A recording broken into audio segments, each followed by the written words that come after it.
ತುಮಕೂರು ನಗರದ ಪದವಿ ಪೂರ್ವ ಸರ್ಕಾರಿ ಜೂನಿಯರ್ ಕಾಲೇಜು ಆವರಣದಲ್ಲಿ ಇಂದು ಆಗ್ನೇಯ ಶಿಕ್ಷಕರ ಚುನಾವಣೆ ಬೂತ್ ವೀಕ್ಷಣೆಗೆ ಆಗಮಿಸಿದ ವೇಳೆ ಬಿಜೆಪಿಯವರ ಶಿಕ್ಷಣ ಸಚಿವರ ಬದಲಾವಣೆ ವಿಚಾರವನ್ನು ಅವರು ಈ ರಾಜ್ಯದ ದಿವಂಗತ ಬಂಗಾರಪ್ಪನವರ ಮಗ ಅವರು ಕನ್ನಡಕ್ಕೆ ಧಕ್ಕೆ ತರುವ ವಿಚಾರವೇ ಇಲ್ಲ. ಹಾಗಿರುವಾಗ ಶಿಕ್ಷಣ ಸಚಿವ ಮಧು ಬಂಗಾರಪ್ಪ ಅವರ ಬದಲಾವಣೆಯಾಗುವುದು ಸಾಧ್ಯವೇ ಇಲ್ಲ ಎಂದು ಆಗ್ನೇಯ ಶಿಕ್ಷಕ ಕ್ಷೇತ್ರದ ಕಾಂಗ್ರೆಸ್ ಅಭ್ಯರ್ಥಿ ಡಿ.ಟಿ. ಶ್ರೀನಿವಾಸ್ ಹೇಳಿದರು. ಅವರು ತುಮಕೂರು ನಗರದ ಸರ್ಕಾರಿ ಪದವಿ ಪೂರ್ವ ಕಾಲೇಜಿನ ಹೊಸ ಕಟ್ಟಡದ ಆಗ್ನೇಯ ಶಿಕ್ಷಕರ ಕ್ಷೇತ್ರದ ಮತಗಟ್ಟೆ ಬಳಿ ಇಂದು ಸುದ್ದಿಗಾರರೊಂದಿಗೆ ಮಾತನಾಡಿದರು. ಬಿಜೆಪಿಗಳು ಶಿಕ್ಷಣ ಸಚಿವರ ಮೇಲೆ ಆರೋಪ ಮಾಡಿರುವ ಬಗ್ಗೆ ಮಾಧ್ಯಮದವರ ಪ್ರಶ್ನೆಗೆ ಅವರು, ಮಾಡಲು ಯಾವುದೇ ಕೆಲಸವಿಲ್ಲ, ಆರೋಪ ಮಾಡುವುದೇ ಅವರ ಕೆಲಸವಾಗಿದೆ. ಅವರು ಹೇಳಿದ ಮಾತ್ರಕ್ಕೆ ಮಧು ಬಂಗಾರಪ್ಪ ಅವರನ್ನು ಬದಲಾವಣೆ ಮಾಡಲು ಸಾಧ್ಯವಿಲ್ಲ ಎಂದರು.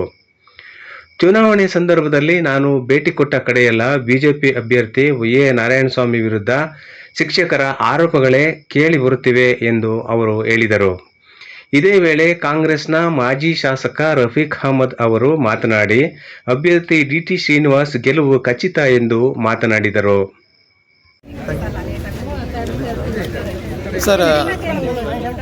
ಸರ್ ಎಲ್ಲೆಲ್ಲಿ ಹೋಗಿ ಬಂದ್ರಿ ಸರ್, ಹೇಗಿದೆ ಸರ್ ವಾತಾವರಣ?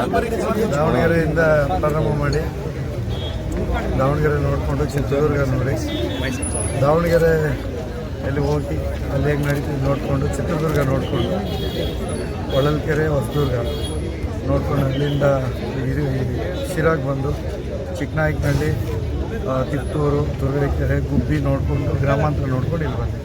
ಹೇಗೆ ನಡೀತಾ ಇದೆ ಸರ್? ಇಲ್ಲಿ ಹೇಗಿದೆ ಎಲ್ಲ ಕಡೆ ಆಯಿತು. ನಿಮ್ಮ ಗೆಲುವಿನ ಖಂಡಿತ ಇವತ್ತು ನಮ್ಮ ರಾಷ್ಟ್ರೀಯ ಕಾಂಗ್ರೆಸ್ ನನ್ನ ಮೇಲೆ ಭರವಸೆ ಇಟ್ಟು ಸೀಟು ಸರಿಸುಮಾರು 7 ತಿಂಗಳು ಮೊದಲೇ ಘೋಷಣೆ ಮಾಡಿತ್ತು. ಈ ಹಿಂದೇನೂ ಸಹ ಈ ಕ್ಷೇತ್ರದಲ್ಲಿ ಅಡ್ಡಾಡಿಯುವಂಥ ಅನುಭವ ಇತ್ತು. ಪದವೀಧರ ಕ್ಷೇತ್ರದಲ್ಲಿ ಗ್ರಾಮಗಳು ವೈಸ್ ಅಡ್ಡಾಡಿ 11,222 ಹಳ್ಳಿ ಇದೆ, ಆಲ್ಮೋಸ್ಟ್ ಅಡ್ಡಾಡಿದೆ. ಅದರಲ್ಲಿ ಭಾಗಶಃ ಮತದಾರರು ಮಾತ್ರ ಇಲ್ಲಿರ್ತಾರೆ. ಅಲ್ಲಿ 1,18,000 ಇದೆ, ಇಲ್ಲಿ 25,308 ಮತ ಇರ್ತದೆ. ಹಾಗಾಗಿ ಪ್ರಾಥಮಿಕ ಇಲ್ಲಿರಲ್ಲ, ಹೈಸ್ಕೂಲಿಂದ ಮೇಲ್ಪಟ್ಟಂಥವ್ರು ಮತದಾರರಾಗಿರ್ತಾರೆ. ಖಂಡಿತ ಅಲ್ಲಿ ನನಗಾಗಿದ್ದ ಸೋಲು, ಅದರಲ್ಲಿ ಭಾಗಶಃ ಮತದಾರ ಅಂತ ಇವ್ರಿಗೂ ಸಹ 2ನೇ ಸ್ಥಾನಕ್ಕೆ ಒಂದು ಸೋಲಾಗಿದ್ದಕ್ಕೆ ಒಂದು ಅವಕಾಶ ಕೊಡಬೇಕು ಅಂತಿತ್ತು. ಅದ್ರ ಜೊತೆಯಲ್ಲೇ ನಮ್ಮ ಪಕ್ಷ ಇವತ್ತು ರಾಜ್ಯದಲ್ಲಿರೋದ್ರಿಂದ OPS ನಮ್ಮ ಪಕ್ಷದ ಓಲ್ಡ್ ಪೆನ್ಷನ್ ಸ್ಕೀಮ್ ನಮ್ಮ ಪಕ್ಷದ ರಾಷ್ಟ್ರೀಯ ಮ್ಯಾನಿಫೆಸ್ಟೋದಲ್ಲಿದೆ. ಜೊತೆಯಲ್ಲಿ 7ನೇ ವೇತನ ಆಯೋಗ ನಮ್ಮ ಪಕ್ಷ ವರದಿಯನ್ನು ಈಗಾಗಲೇ ಸ್ವೀಕಾರ ಮಾಡಿದೆ. 6ನೇ ವೇತನ ಆಯೋಗ ಕೊಟ್ಟಿದ್ದು ನಮ್ಮ ಪಕ್ಷ ಸಿದ್ದರಾಮಯ್ಯನವರೇ. ಹಾಗಾಗಿ ಸರ್ಕಾರಿ ನೌಕರರು, ಶಿಕ್ಷಕರು ಒಳಿತೇನಾದರೂ ಕಾಪಾಡೋದು ಕಾಂಗ್ರೆಸ್ ಮಾತ್ರ ಅಂತೇಳಿ ಅವ್ರ ಮನವರಿಕೆ ಆಗಿದೆ. NPS ನ್ಯಾಷನಲ್ ಪೆನ್ಷನ್ ಸ್ಕೀಮು ಬಂದಿದೆ, BJP ಕೂಸು. ಹಿಂದೆ ಸೇಮ್ ಈ JDS BJP ಸಮ್ಮಿಶ್ರ ಸರ್ಕಾರ ಇದ್ದಾಗ ತಂದಂಥದ್ದು 2006ಕ್ಕೆ ತಂದು ಇವರಿಗೆಲ್ಲ ನಮ್ಮ ಶಿಕ್ಷಕರಿಗೆ ಒಂಥರ ಕಾಲ್ಪನಿಕ ಲೋಕದಲ್ಲಿ ತೆಲ್ಲಾಡೋ ಥರ ಮಾಡಿದರು. ನೀವು ಕೋಟಿಗಟ್ಟಲೆ ದುಡ್ಡು ಬರುತ್ತೆ. 2011ರಲ್ಲಿ ನಿವೃತ್ತಿ ಆದಾಗ ಅವ್ರಿಗೆ ಅರ್ಥ ಆಯಿತು ಏನಂದರೆ ಒಂದು ಕನಿಷ್ಠ ಜೀವನ ನಡೆಸೋಕ್ಕೂ ಕಷ್ಟ ಆಗುತ್ತೆ ಅಂತ. ಅಂದರೆ 1,800ರಿಂದ 2,500 ರೂಪಾಯಿವರೆಗೆ ಅಷ್ಟೇ ಪೆನ್ಷನ್ ಬರುತ್ತೆ. ಅವ್ರಿಗೆಲ್ಲ ಅರಿವಾಯಿತು. ಖಂಡಿತ ಹೋರಾಟಗಳಾಯಿತು. ಆ ಹೋರಾಟದ ಸಂದರ್ಭದಲ್ಲಿ ಕಾಂಗ್ರೆಸ್ ಸರ್ಕಾರ ಇದ್ದಾಗೂ ಸೌಜನ್ಯಕ್ಕೂ ನಮ್ಮ ಅಭ್ಯರ್ಥಿ ಅಲ್ಲಿ ಹೋಗಲಿಲ್ಲ.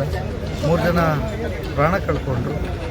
ಆದರೂ ಸಹ ಹಿಂದಿನ ಸರ್ಕಾರ ಅವ್ರಿಗೆ ಯಾವುದೇ ಪರಿಹಾರ ಆಗಲಿ ಅಟ್ಲೀಸ್ಟು OPS ವಿಚಾರವಾಗಿ ಅಥವಾ NPSನ್ನು ಮಾರ್ಪಾಡು ಮಾಡಿದ್ರೆ ಏನೂ ಹೇಳಲಿಲ್ಲ. ಈ ಥರ 25-30 ವರ್ಷಗಳಿಂದ ಸಮಸ್ಯೆಗಳಾಗೇ ಇದ್ದಾವೆ. ಹಾಗಾಗಿ ಶಿಕ್ಷಕರಿಗೆ ಒಂದು ಭರವಸೆ ಬಂದಿದೆ ಕಾಂಗ್ರೆಸ್ ಮೇಲೆ. ಖಂಡಿತ ಕಾಂಗ್ರೆಸ್ ಪಕ್ಷದ ಎಲ್ಲ ಅಭ್ಯರ್ಥಿಗಳು ಗೆಲ್ಲಿಸ್ತಾರೆ. ನನಗಂತೂ ಖಂಡಿತ ಭರವಸೆ ಇದೆ. ನಾನು ಆಗ್ನೇಯ ಶಿಕ್ಷಕರ ಕ್ಷೇತ್ರದಲ್ಲಿ ಇದುವರೆಗೂ ಏನು ಖಾತೆ ತೆಗೆದಿರಲಿಲ್ಲ. ನಮ್ಮ ಕಾಂಗ್ರೆಸ್ ಪಕ್ಷದ ಖಾತೆಯನ್ನು ನಾವು ಓಪನ್ ಮಾಡ್ತೀವಿ.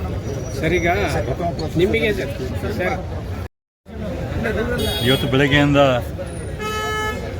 ಆಗ್ನೇಯ ಶಿಕ್ಷಕರ ಕ್ಷೇತ್ರದ ವಿಧಾನ ಪರಿಷತ್ ಚುನಾವಣೆಯ ಹಿನ್ನೆಲೆಯಲ್ಲಿ ತುಮಕೂರು ನಗರದಲ್ಲಿ ಹೈಸ್ಕೂಲ್ ಫೀಲ್ಡಲ್ಲಿ ಮತದಾನ ಮಾಡ್ತಾಯಿದ್ದಾರೆ. ನಾನು ಸುಮಾರು 20 ವರ್ಷಗಳ ಕಾಲದಲ್ಲಿ ಮೊದಲ ಬಾರಿಗೆ ಶಿಕ್ಷಕರು ಇಷ್ಟೊಂದು ಉತ್ಸಾಹದಿಂದ ಬಂದು ಮತ ಚಲಾವಣೆ ಮಾಡ್ತಾ ಇರೋದು ನೋಡ್ತಾ ಇದ್ವಿ. ಮತ್ತು ಬದಲಾವಣೆ ಮಾಡಬೇಕಂತ ದೃಷ್ಟಿಯಿಂದ ಅವರು ಬರ್ತಾ ಇದ್ದಾರೆ. ಹೀಗಾಗಿ ನಮಗೆ ಬಹಳಷ್ಟು ವಿಶ್ವಾಸ ಇದೆ. ನಮ್ಮ ಅಭ್ಯರ್ಥಿಯಾದ ಡಿ.ಟಿ. ಶ್ರೀನಿವಾಸ್ ಅವರು ಅತ್ಯಂತ ಈಗಾಗಲೇ ಅವರು ಹೇಳಿದ್ದಾರೆ ಅತ್ಯಂತ ಹೆಚ್ಚಿನ ಮತಗಳಂತರದಿಂದ ಅವರು ಗೆಲ್ತಾರೆ. ಇದಕ್ಕೆ ಕಾರಣಗಳು ಕೂಡ ಇದ್ದಾವೆ. ಕಳೆದ 3 ಬಾರಿ ಗೆದ್ದಂತಹ BJPಯ ಅಭ್ಯರ್ಥಿ ಈ ಕಡೆ ಬರಲೇ ಇಲ್ಲ. ಅವರು ಯಾವುದೇ ಒಂದು ಶಿಕ್ಷಣ ಕ್ಷೇತ್ರದಲ್ಲಿ ಯಾವುದೇ ಒಂದು ರೀತಿಯ ಅಭಿವೃದ್ಧಿ ಕೆಲಸ ಮಾಡಲಿಲ್ಲ. ವಿಧಾನ ಪರಿಷತ್ತಲ್ಲೂ ಕೂಡ ಇವರ ಬಗ್ಗೆ ಯಾವುದೇ ಒಂದು ರೀತಿಯ ವಿಷಯಗಳಾಗಲಿ ಪ್ರಸ್ತಾಪ ಮಾಡಲಿಲ್ಲ. ಈ ಹಿನ್ನೆಲೆಯಲ್ಲಿ ಶಿಕ್ಷಕರು ಈಗಾಗಲೇ ಬೇಜಾರಾಗಿ ಬದಲಾವಣೆ ಬಯಸ್ತಾ ಇದ್ದರು. ನಮ್ಮ ಅದೃಷ್ಟಕ್ಕೆ ನಮ್ಮ ಕಾಂಗ್ರೆಸ್ ಪಕ್ಷ AICC ಹಾಗೂ KPCCಯ ಮುಖಂಡರುಗಳು ಒಬ್ಬ ಒಳ್ಳೆಯ ಅಭ್ಯರ್ಥಿ, ಈಗಾಗಲೇ ಇವರಿಗೆ ರಾಜಕೀಯ ಅನುಭವ ಭಾಳಷ್ಟಿದೆ. ಈಗ ಹೇಳಿದಂಗೆ ಹೋದ ಬಾರಿ ಪದವೀಧರ ಕ್ಷೇತ್ರದಿಂದ ಕೇವಲ ಕೆಲವೇ ಮತಗಳಂತರಿಂದ ಈ ಭಾಗದಲ್ಲಿ ಅವರು ಪರಾಭವಗೊಂಡಿದ್ದಾರೆ. ಭಾಳ ಅನುಭವ ಇದೆ. ಹಾಗಾಗಿ ಈ ಹಿನ್ನೆಲೆಯಲ್ಲಿ ಅವರು ಇವತ್ತು ಕಣಕ್ಕಿಳಿದಿದ್ದಾರೆ. ವಿಶ್ವಾಸ ಇದೆ ಅವರು ಹೆಚ್ಚಿನ ಮತಗಳಂತರಿಂದ ಅವರು ಗೆಲ್ತಾರೆ. ಗೆದ್ದ ನಂತರ ಏನು ಶಿಕ್ಷಕರ ಸಮಸ್ಯೆಗಳಿದ್ದಾವೆ, ಈಗಾಗಲೇ ಗೋಲ್ಡ್ ಪೆನ್ಷನ್ ಸ್ಕೀಮ್ ಇರ್ಬೋದು, 7ನೇ ವೇತನ ಇರ್ಬೋದು, ಬೇರೆ ಯಾವುದೇ ರೀತಿಯ ಶಿಕ್ಷಕರ ಸಮಸ್ಯೆಗಳಿದ್ರೆ ಆ ಸಮಸ್ಯೆಗಳಿಗೆ ಬಗೆಹರಿಸ್ತೀನಿ ಅಂತ ಈಗಾಗಲೇ ಹೇಳಿದ್ದಾರೆ.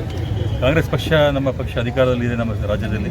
ಹಾಗಾಗಿ ಅವ್ರಿಗೇನು ಹೆಚ್ಚಿನ ರೀತಿಯ ಶಕ್ತಿ ಕೂಡ ಕೊಟ್ಟಂಗೆ ಆಗುತ್ತೆ ಅಂತ ಹೇಳ್ಬಿಟ್ಟು ನನ್ನ ಅನಿಸಿಕೆ. Thank you sir. ಅಂತ ಹೇಳಿದ್ರಲ್ಲ, ಕರ್ನಾಟಕದಲ್ಲಿ ನಾವು ಹಿಡಿತೀವಿ ಅಂತ ಹೇಳಿದ್ರಲ್ಲ. ಆದರೆ ಕಾಂಗ್ರೆಸ್ಗೆ ಯಾಕೆ 135 ಸ್ಥಾನ ಬಂತು? ಒಂದು ಹೇಳ್ತೀನಿ, ಇವತ್ತು ಬಡವರಿಗೆ ಹೆಣ್ಣು ಮಕ್ಕಳ ಸಬಲೀಕರಣಕ್ಕೆ, ಆರ್ಥಿಕವಾಗಿ ಸಬಲೀಕರಣಕ್ಕೆ ಕಾಂಗ್ರೆಸ್ ಸರ್ಕಾರ ಬಿಟ್ಟರೆ ಯಾರೂ ಏನೂ ಮಾಡಿಲ್ಲ. ಹೆಣ್ಣು ಮಕ್ಕಳು ಕೈ ಹಿಡಿದ್ರೆ ಹೋದ್ಸಲ ಏನು BJP ರಿಸಲ್ಟ್ ಇತ್ತಲ್ಲ, ಅದು ಕಾಂಗ್ರೆಸ್ ರಿಸಲ್ಟ್. ಓಟ್ ಹಾಕಿ ಬಂದ್ರೆ ಸರ್? ಅದಂಗೆ ನಾನು ಓಟ್ ಹಾಕಕ್ಕೆ ನಾನೇನು ಶಿಕ್ಷಕನೇ ಅಲ್ಲ, ನಿಮ್ದೇನೇನು ಇದೆಯಾ ಅಂತ. ಇಲ್ಲ ಇವ್ರು ನಮ್ಗೆ ಅನುಮಾನ, ಅವ್ರಿಗೆ ಅನುಮಾನ, ನಾನು ಮತದಾರ